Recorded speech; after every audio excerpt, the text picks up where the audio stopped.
सीमा को वीज़ा ना लगा क्या वो इंडिया नहीं आई, आ गई। हाथों पे क्या है ये कट है सर, कैसे बॉर्डर पार करते लगेगा? इनसे लड़ाई में लगे हैं। अभी तो अभी लगे थे, हम लड़े थे यहाँ भारत। इन्होंने कभी तो चला कि यहाँ गुस्सा जाए। इनको समझा दें, सास तुम्हारी जितने आपको क्यूट लग रहे हैं इतने क्यूट ना है। हाँ सच में बहुत लड़ते हैं यहाँ पे। अच्छा, और वो वहीं पे ये बीड़ी पी देते तो मन। जैसे एक बार को जैसे आपको आपकी वजह से, ये तो मैं आपकी वजह से कहूँ, आपकी वजह से सचिन के पापा को जेल में रहना पड़ा, तो ये अरे देखो प्यार में तो इतना, हाँ तो मेरे बच्चों को जेल में जाना पड़ा, बच्चों को भी मोहब्बत के कारण। मेरी वजह से ये कैसे गए?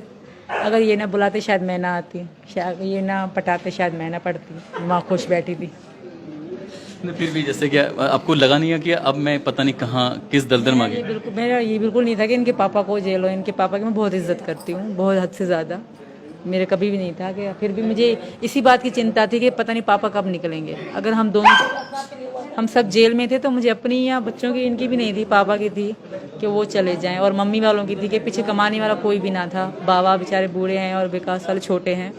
तो हमने पुलिस वाले से भी रिक्वेस्ट करी कि हमारा बहुत सारा सामान वहाँ कमरे में पड़ा है, वो घर पे पहुँचा दी। पापा हमारे साथ हैं, इस बात का मुझे भी दुख है। सचिन के पापा से बात हो रही थी तो सचिन के पापा कह रहे थे कि भैया मैं 2 दिन जेल में रहा।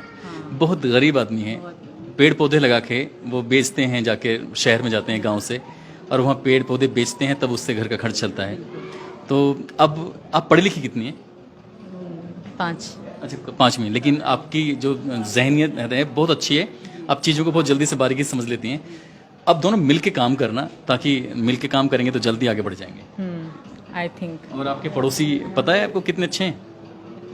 यार तुम पड़ोसी घर में बैठी हुई इतने अच्छे हैं। ये सब तो बहुत अच्छे हैं, चाचा जी तो बहुत से ज़्यादा अच्छे हैं। इन्होंने तो, इनके कारण शायद हम आज बाहर हैं। हाँ, पता है आपके पड़ोसी क्या कह रहे थे कि इन बच्चों को हम किसी भी कीमत पर परेशान नहीं होने देंगे, इन बच्चों को हम अपनी तरह समझेंगे। और एक बार गांव की तरफ दिखाओ, और इन गांव के लोगों ने भरोसा दिलाया है इन चारों बच्चों के लिए कि इनकी पढ़ाई लिखाई की जिम्मेदारी हम मिलके उठाएंगे, पूरा गांव उठाएगा।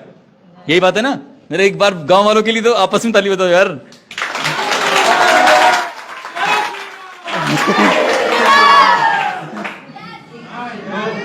तो इसलिए बच्चों को लेके तो आप बिल्कुल बेफिक्र हो जाइए। और हो सकता है कि मैं अपनी इस वीडियो के माध्यम से ये अपील जरूर करूंगा कि जो यहाँ आसपास के अच्छे लोग हैं, बढ़िया लोग हैं, क्योंकि ये बहुत बेहद गरीब परिवार है, इस परिवार को आगे बढ़ाने के लिए, मेहनत करने के लिए आपको कुछ इसमें हेल्प करनी चाहिए।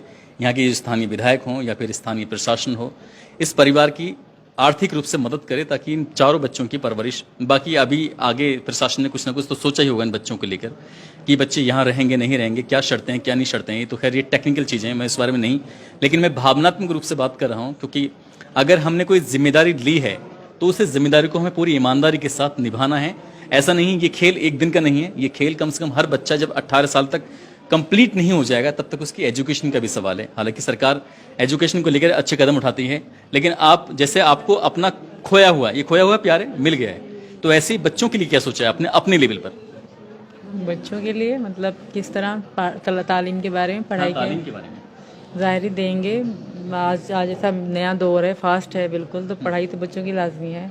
अभी 3 पढ़ेंगी, ये बाद में। पहले तो यही प्रार्थना है भगवान से कि हमें यहाँ की मतलब मिल जाए इजाज़त रहने की, ताकि हम यहाँ के आधार कार्ड बनवा लें, नागरिकता मिल जाए। आपके हस्बैंड जो सऊदी अरब में बैठे हैं अपील कर रहे हैं कि मुझे मेरी पत्नी मेरे बच्चों को वापस भेज दो, रिक्वेस्ट कर रहे हैं, रो रहे हैं, अभी और नाटक भी कर सकते हैं, कुछ भी कर सकते हैं, तो अगर वो कामयाब हो जाते हैं तब क्या करोगी? वो नहीं होंगे कामयाब। अगर हो जाते हैं तो मर जाऊंगी, पर यहाँ से नहीं जाऊंगी सर।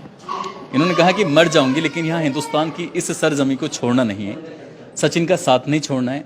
और मैं सचिन की मम्मी को, सचिन के पापा को एक बार फिर से सैल्यूट करता हूँ, क्योंकि उन्होंने एक नहीं 4 बच्चों को इस सीमा हैदर के साथ अपनाया है। और वाकई ये बहुत बड़े कलेजे की बात है, और इस गांव के बड़ा कलेजा है। क्यों? क्योंकि इस गांव ने इनको अपना लिया है, यहाँ के आसपास के लोगों ने इन्हें अपनाया है। और दोस्तों, इस पूरी घटनाक्रम को, पूरी कहानी को सुनाने का उद्देश्य भी किसी को परेशान करना नहीं है, बल्कि दिखाना था आपको कि इस दुनिया में कितने कितने बड़े दिल वाले लोग रहते हैं। और सचिन, उनके परिवार को एक बार फिर से शुभकामनाएं, जो बहुत ही अच्छी